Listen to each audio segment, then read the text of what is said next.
Welcome, everybody. We are thrilled and excited to have Dr. Osia with us today. Beth is a graduate from the University of Iowa. She is a T32 funded postdoctoral research fellow in the J.M. Stark Lab in the Department of Cancer Genetics and Epigenetics at City of Hope.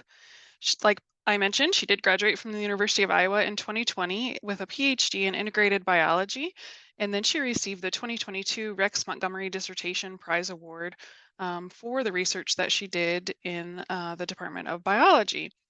She'll share with us today about her experience transitioning from a grad student to a postdoc, what it was like to get that position, be a T32 funded individual, and then give us any tips and tricks on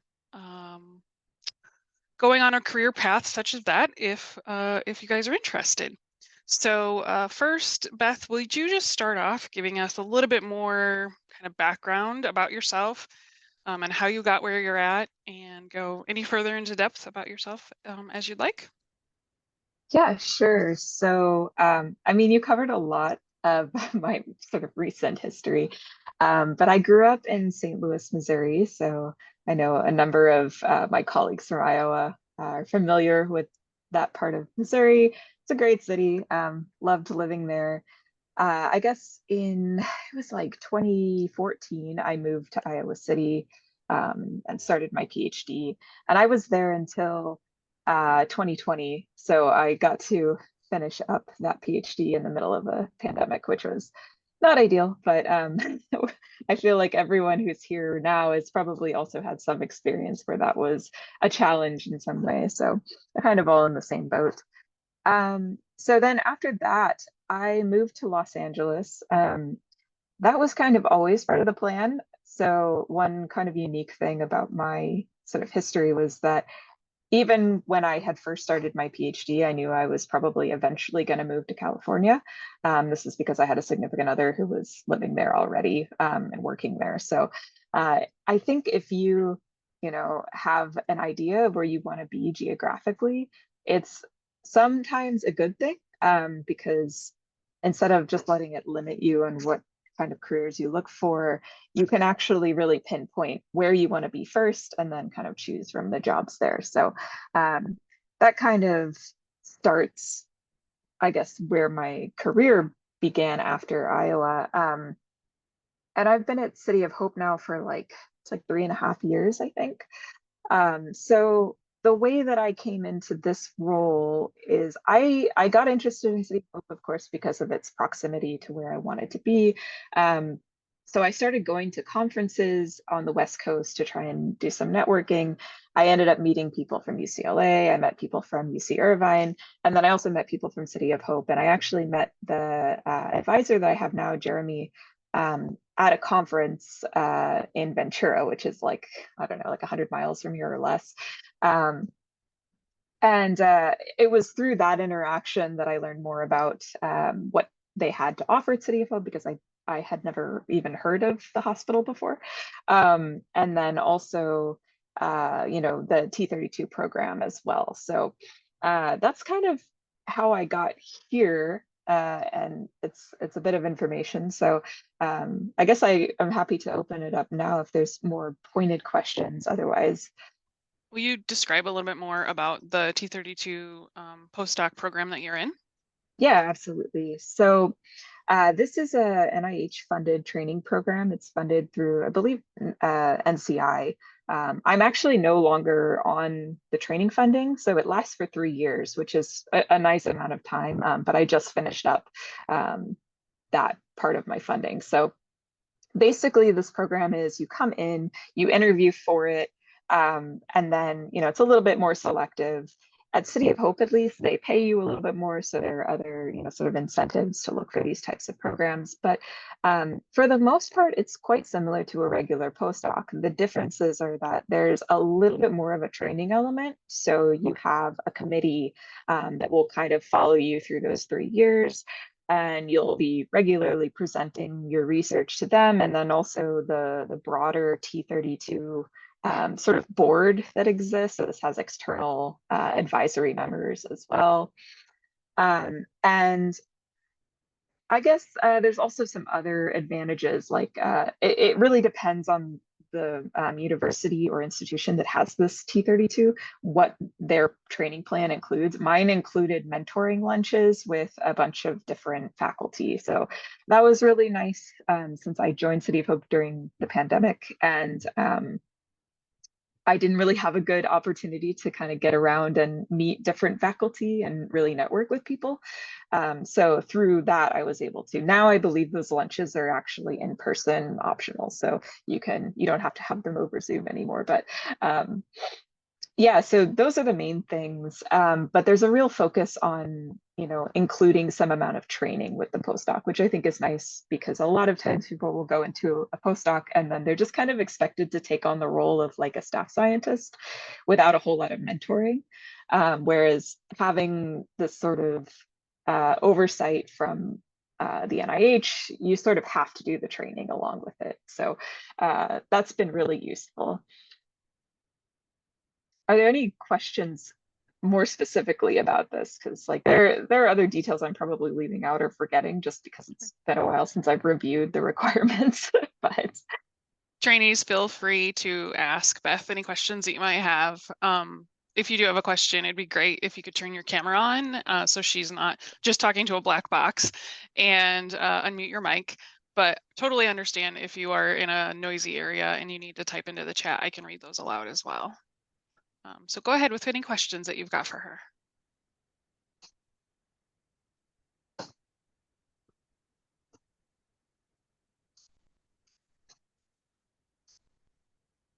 Otherwise, I'll ask a few. Oh, Grace has a question in the chat.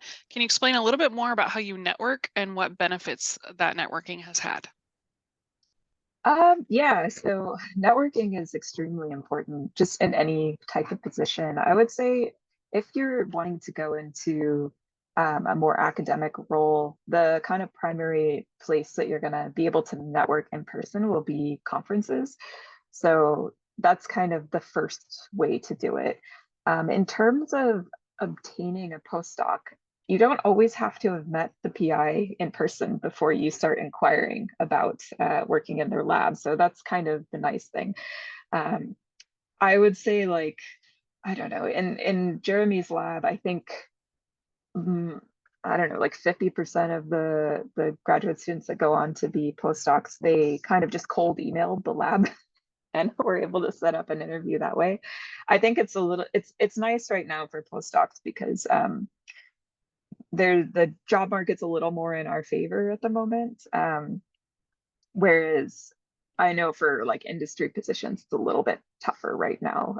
It's been in a little bit of a slump for the past year or so. So in terms of like how to approach networking, like if you want to meet a professor at a conference, my strategy was always to shoot them an email before I attended, saying, hey, this is who I am. I'm in so and so's lab. I'm interested in your research. I was wondering if I could set up a time to meet you at the conference.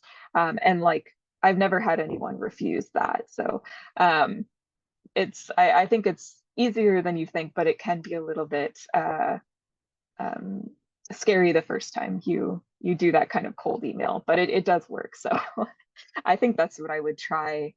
Um, I don't have a lot of experience in like industry networking, but I'm starting to kind of get a little bit better in that area as well. But talking to sometimes vendors is a good idea to establish relationships with companies if that's more your speed. Um, or going to conferences where there's going to be more of an industry presence is also a way to accomplish that. Beth, do you have any recommendations on what skills a grad student might want to consider having to make them most competitive for a postdoc and or a T32 funded postdoc? Um, I think that soft skills are sort of underappreciated in that area. I will say that when I interviewed, one of the things that they definitely were looking for over like my specific scientific skills was my ability to communicate and present my research. So being able to give a good, clear talk will be kind of essential for any postdoc position because you're going to have to give a job talk. Um, so for me, when I interviewed, it was a while ago, so I kind of think back, but um, yeah, they had me do like a 40-minute or 35 or 40-minute job talk. And I will say that uh, that was kind of the part I got the most, like feedback on. They were really happy with my ability to answer questions and come up with sort of future research ideas. So being able to do that seems to be a big plus to anyone looking for a postdoc. In terms of specific scientific skills, I think they're more looking for just like some independence in the lab, which I think by the end of your PhD, most PhD students have that, the right level of independence. You don't need to be the PI of yourself at that point, but because postdoc is still a little bit of a training position. But I think, being able to explain that you're comfortable coming up with your own experiments, learning new methods potentially on your own or new methods to the lab with, some advice from the PI. That's kind of the level that they're looking for. Trainees, what other questions do you have for Beth? Nina says, I'm wondering what made you choose this path over others, and if there's anything you'd change in your path if you could. That's a good question. I think I to kind of go all the way back to what made me want to study biology in the first place is maybe a good place to start with this. So I'm not one of those people that wanted to be a biologist from the time I was a kid or anything like that. I was always interested in science. I would say when I started undergrad, I really had little to no interest in being a scientist. I had sort of a reckoning my first week of undergraduate education where I met a bunch of people who were doing chemistry and biology and physics majors and just got along with them really well and it sort of rekindled an interest I had when I was a younger person, a kid, about getting into a scientific field. And I ended up just choosing biology because I wanted to do something where I had a lot of options and that was very interdisciplinary. Um, and so that kind of drove my career initially, but in terms of, the more specified career I've had in genetics, um, I think I got into it in part from the people who were involved, but also just an interest in um, the complexity of it. So I guess to kind of summarize, I started out, not really knowing what I wanted to do with my life, which I think is completely fine. Even at this stage, I'm always, trying new directions and making new decisions. Um, but I kind of found things that I thought were challenging, but that I could also be good at with some, practice and grit and, maybe a little bit of spite mixed in there too. When things don't go well, you have to keep trying, right? And yeah, I just kind of found my niche that way. So I know it's not maybe the most traditional, oh, my parents weren't scientists. I don't have any kind of lineage in biology or anything like that, but that's my story at least. Great. Other questions? I had a question about the T32. Like, as a training process, what do you feel like you've learned the most from the point you began and then now that you've finished that 3 years? Mm. Yeah, so, oh yeah, see, this is why I'm glad people are bringing up questions because there's things I definitely forgot to mention in that short little blurb I gave. So one of the things that you are required to do is submit an F32 grant. There's some wiggle room there. So if instead of an F32, you wanted to do like a K99, because they have this early K99 now, that's also an option. I don't know anyone who's successfully done the K99 one yet, but a couple of us in the program have gone through with the F32 application. That was really, really enlightening. So, you know, having that as a requirement makes you do it, of course, and it's super important to understand what the funding application process is like before you decide that you are, you know, all in on doing faculty, for example. So I went through that process and I actually did get my F32 funded. So then there comes this whole aspect of how do you manage the money they give you, because you get some discretionary funds there, and just all of the like, you know, inner working cogs that create this timeline for your funding, because it is, you know, such a thing where at the point where you apply, the project is usually pretty early on. And by the time you get the funding, a lot of the time you've already finished all the work. So it was eye-opening in that way. And I'm really glad I did that. In terms of other aspects, again, the, you know, being able to talk with all the different faculty, having input from a committee here was nice in that, you know, it's a little bit like your PhD committee, but they're more relaxed. There's no passive point. It's just they're here to give you advice, to kind of help you further the project, give you feedback, before the stage where you're like submitting the paper and trying to get peer review on it. So yeah, all of those things together make it a more guided postdoc experience, I feel like, is a good way to put it.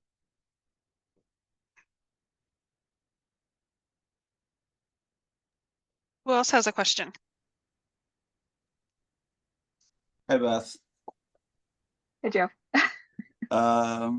Yeah, it sounds really cool. What do you have planned? What are you, so you're finishing up your T32? Like what is on the horizon? Are you looking for jobs now?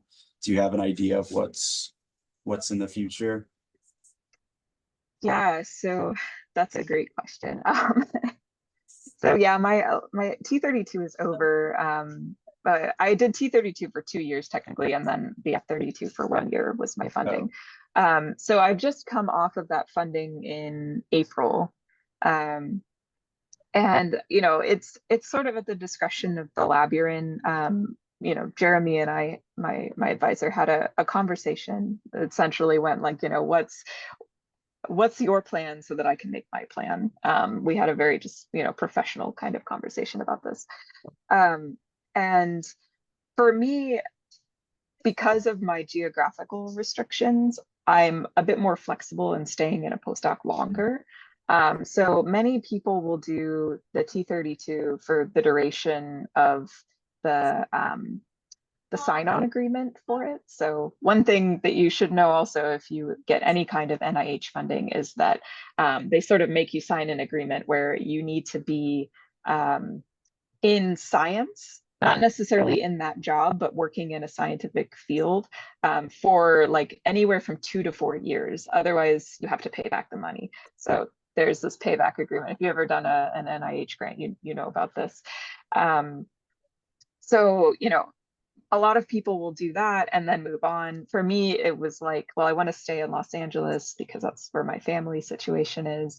And so right now I'm kind of looking at all possible directions.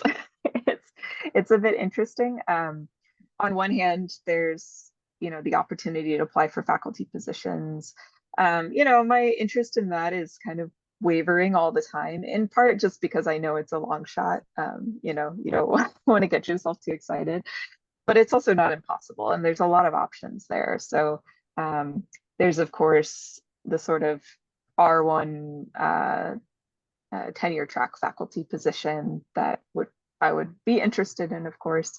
There's also teaching faculty positions. There's a lot of those here because we have these Cal State colleges as well. So that kind of stuff is there. And it's not that you wouldn't be doing research in those positions either. A lot of the people that I've met in local conferences here, they work at those schools, and yeah, they do a lot of teaching, but they also have their own labs and they're doing research just at a lesser output. So I think that's a good option to look into as well. And then of course there's industry, which Los Angeles, where I live, is not the biggest biotech hub in the world, but there is quite a presence here, especially with the startup incubators through UCLA. So those are options that I'm considering.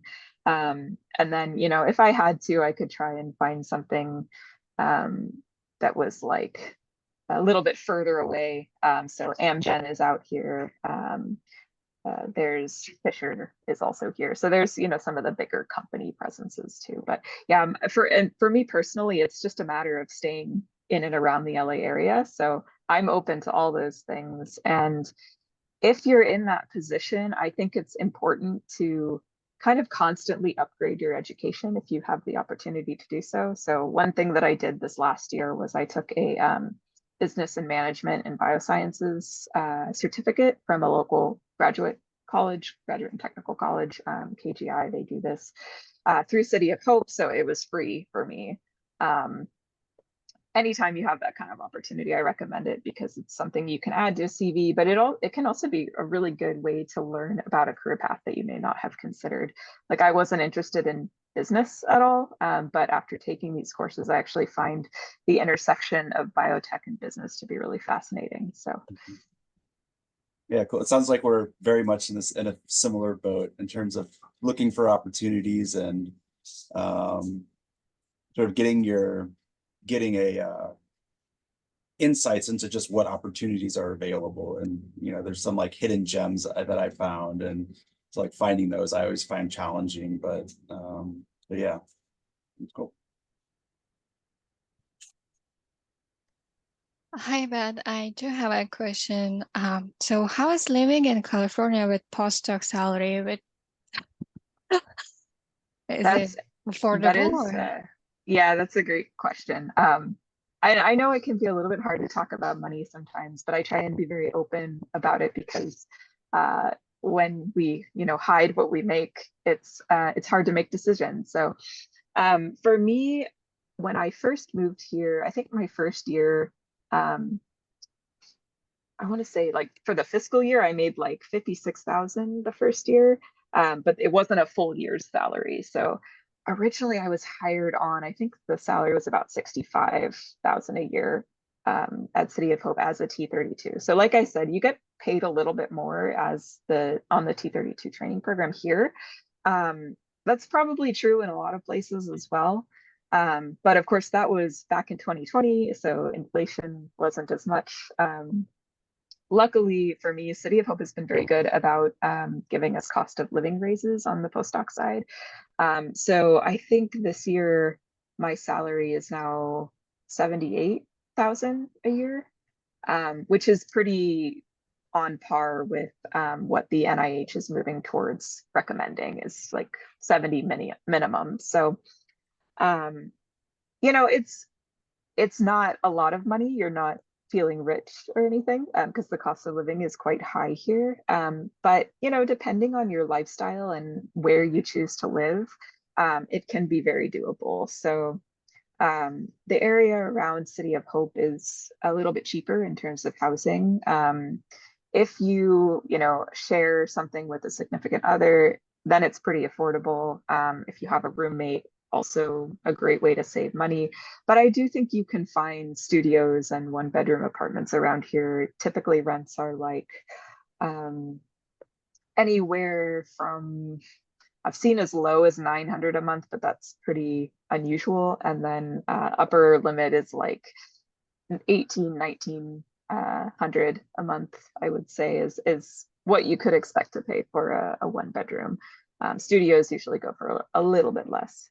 Closer to Los Angeles and closer to the coast, if you are determined to live by the beach or something, then you're gonna enter a higher level of rent payment per month. But I know those numbers seem shocking, but it is doable actually. I mean, the standard rules apply for cost of living, like try not to spend more than 30% of your income on rent.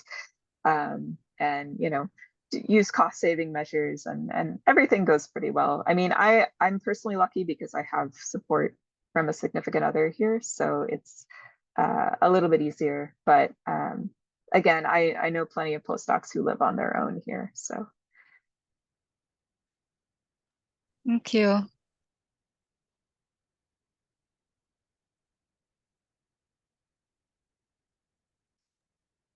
Anyone else have questions?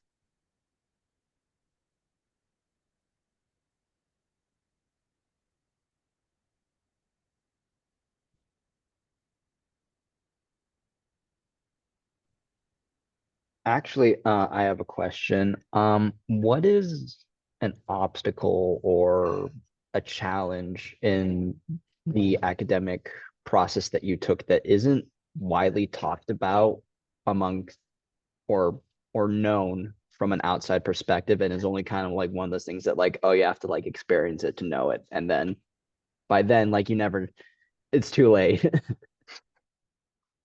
That's also a really good question. I feel a lot of quirks to continuing on the sort of academic track. Um, One of those that's kind of, I guess, not really talked about and maybe only becomes apparent in hindsight is some of the lack of benefits that you have working as a postdoc. So there's some certain things that are specific to being government funded. So if you're on a T32 or F32, one thing that you should know is that your job will pay you like a contractor, which means they will not take out taxes when you're paid. So it just adds a little bit layer of complexity in your life because you're going to be paying your taxes quarterly, and no one will tell you that you need to do that. I actually talked to the person who did my taxes the year before I started as a T32, and they're the one who told me about this because I asked if they could do taxes remotely in a new state, and they said yes. What's your situation? I told them, that I'm government funded postdoc, and they're like, oh, you need to be paying every 3 months or so because they're not going to take taxes out. So I would definitely talk to people about finances because it's a little different. Again, it's livable. It's not a huge deal. On the plus side, or it depends on your view on this, but one of the quirks of government funding again is that with the taxes, you're not responsible for paying FICA tax during that time. So this is Social Security and Medicaid, Medicare, which means that your tax burden is actually less while you're a postdoc on that funding. However, you're not paying into Social Security for those years. So they basically don't count towards your lifetime earnings for your Social Security benefit. Again, that's kind of up to the individual how they feel about that. For me personally, I saw it as an opportunity because I have that low tax burden. I can put money into like a Roth IRA, and then that kind of boosts my personal retirement organization because those earnings will be tax-free when you take them out in retirement. So, like understanding that is, I think, really important. And unfortunately, I don't think any institution is going to take the initiative to kind of talk to their postdocs about that. So it would be good to consult with somebody like a tax preparer who can give you some advice on how to deal with those portions. In terms of the job itself, I would say that it's the usual stuff, dealing with the fact that you need to publish, especially if you want to be in that tenure track faculty position. One avenue for that is the K99 award that I mentioned. It's kind of an unspoken rule that before you apply to that, you need to have a paper published. And if you have done any research on that award, you also know that you only get until the end of your 4th year post PhD to apply to it. So that means realistically, you need to have a paper prepared for publishing within the first 2 years of your postdoc because it may take as long as a year to get it published. This is just, of course, one avenue that makes it easier to get a tenure track position, but it is, I don't want to say it's the gold standard because I don't feel like it is. I think you can get that job, and there's other funding sources that you can get to kind of beef up your faculty application. But it's a big deal if you're able to get it. And the timeline is extremely strict. So if you go into your postdoc knowing that, it can be a big, powerful sort of boost to your goals. Beth, the other thing I would add is when you're government funded, at least at University of Iowa, I think it's similar at other institutions. When you're government funded, it's also the institution's not contributing to your retirement fund. So depending how long you are in your postdoc position, even though you are classified as an employee, you know, you could be going 3, 4, 5 years without contributions to your retirement fund. And it might seem like a short amount of time in the moment, but down the road, you realize, well, okay, I wasn't contributing to my retirement fund through my late 20s and my, you know, part of my 30s. And then you realize, oh, ouch. So Yeah. I think the strategy Beth is taking in that she's investing on her own is a smart one in that scenario. Yeah, I mean, even as a normal postdoc in most institutions, they might allow you to open an account. So the way City of Hope does it, now that I'm on a W-2 postdoc where they do take out taxes, I have the opportunity to contribute to a 403B, which is the nonprofit version of like a 401k, essentially. However, there's no match. So a lot of employees will get that match benefit where your institution or your company you work for gets some percentage of their contributions matched by the institution. You will most likely not get that as a postdoc. There are maybe some institutions that do this, but it's pretty rare. And that can be a big boost to your retirement accounts as well. So knowing that in advance means you can set aside enough money for savings that, again, you're taking a proactive step to do this yourself. For me, my history was essentially I finally started having enough in savings to contribute to an IRA account starting when I was like 25. So a little bit later than some people, but that's a great time to start, to be honest. And the good thing about like a Roth IRA is if you need the money that's in that account, you can take out the money that you've put in there without any penalty. You just can't take out any gains that you've made on it. So any capital gains you have to leave. But there are limits on how much you can put there. So for me, I used that as my emergency fund, essentially. So I didn't lose the years for investing, but just know that there are rules and limitations on what you can then do with that money. And it's not necessarily as liquid as like having it in a checking account. So that's advice I can give, but it's kind of up to the individual to make those choices. Who knew this was turning into financial counseling? Well, it's true. I mean, like this is kind of one of those things that's unspoken about this career path. Yep. I think it's become so much more of an issue because people, I know for me, I don't come from a rich family. I didn't have a financial background where people were telling me what to do. So I was kind of on my own to learn all this stuff. And I feel like it really opens the pathway for people who, haven't been represented or who have been excluded from science in the past when they have, some control over their finances to actually continue to pursue that goal. So I know that's been true for me at least. Nope. These are great tips and I'm glad you are speaking on them. All right, who else has questions?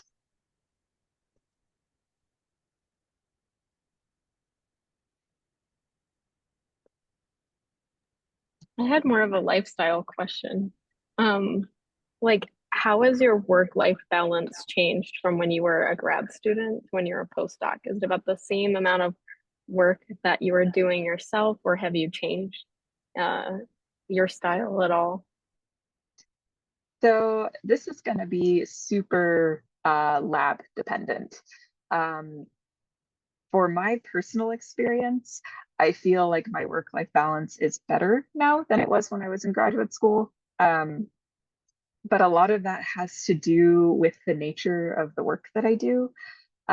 So I do, by Joe, I do a lot of cell culture work now. And if you've done, tissue culture, you know that you're kind of on the cell's schedule. So if there's nothing grown, you can't really do an experiment. If the cells are ready to go, you just kind of have to seize that chance. So there are times when I am in lab for my core hours, which our schedule kind of works where the PI wants you to be there from like 10:30 to 4:30, and then you can work your 8 hours or however long you need to around those core hours. So there are times when I'm in for just those core hours, and if there's nothing else to do, I go home, I read, I'll write or whatever from home. But other times, I'll have an experiment that has, multiple steps, it's complex. I need to be here from 9 a.m. to 8 p.m. that night. And, I just try and make up for that time so that I don't end up with burnout. I think I found for me personally, my work-life balance revolves around avoiding overworking myself to the point where my work starts to suffer. So just figuring out what the sort of early signs of burnout are have been a challenge for me, because in the past I didn't really realize that I was overworking myself until it was too late.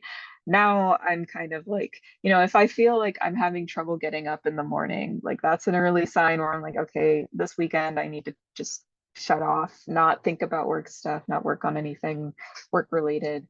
And I do take weekends off very frequently. Occasionally I'll come into the lab if the cells require it, but typically no. And I do think that's quite important. I will say that since I kind of really started managing my work-life balance better, I haven't really noticed a huge decrease in my productivity. I feel like I do get about the same amount done as when I was in grad school and just really working constantly. It's just the quality of my work is a lot more efficient. So whereas it might have taken me 2 weeks to write up a few pages for a proposal or something, now it maybe takes me a couple of days. So in part, it's an increase in skill level. The more you do something, the better you get at it. But also, I feel like my brain is more rested, so it's easier to think. So yeah, those things are important, and it's another reason why it's important to find an advisor for your postdoc that will, appreciate those things. Because I know there are some people that just really push and push and push constantly. And it's easier to have boundaries with certain advisors than it is with others. I am very lucky in that my advisor is very good about boundaries in terms of work hours and things like that. He is more than understanding. He wants his students to take time off, to come back to the lab refreshed and to get their work done and then leave, which may or may not be the case depending on the lab and what the work requires as well. Some things like animal care, you really have to be there all the time. So.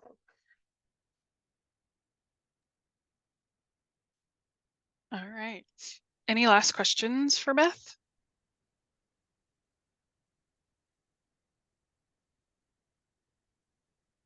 Beth, was there anything you wanted to hit on that we haven't already asked today? Let me see. I had like a list of things from the sort of potential questions, but I think we really got a lot of most of it stuff. Yeah. Yeah. I guess like for a postdoc position, I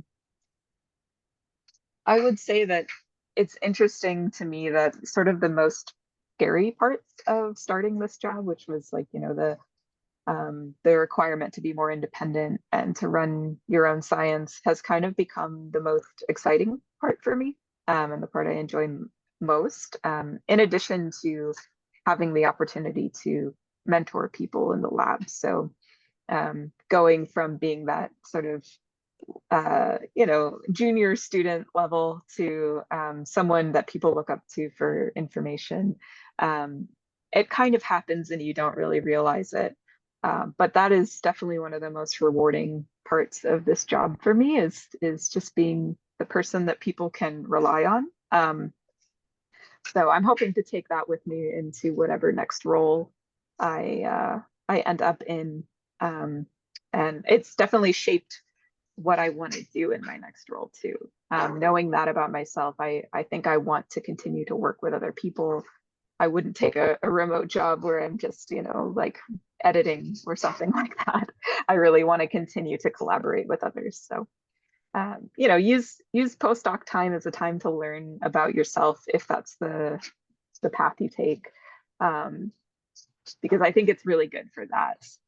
It gives you a little more time to decide, what are my goals and what is my, or what are my strengths and where can I improve and where can I grow most? And then try and put yourself in those positions where you're going to grow a lot. And you'll kind of find that rewarding, I think. Awesome. Thanks so much for doing this with us today, Beth. Thanks for fielding questions and taking time to let us pick your brain. Everyone, please join me in giving her a round of applause and showing her some gratitude for her time. We hope everybody has a great rest of the day. And if anyone has questions for Beth, we can reach out to you. Okay, great. If any of you have questions, let me know and I will connect you with her. Thanks very much, everybody.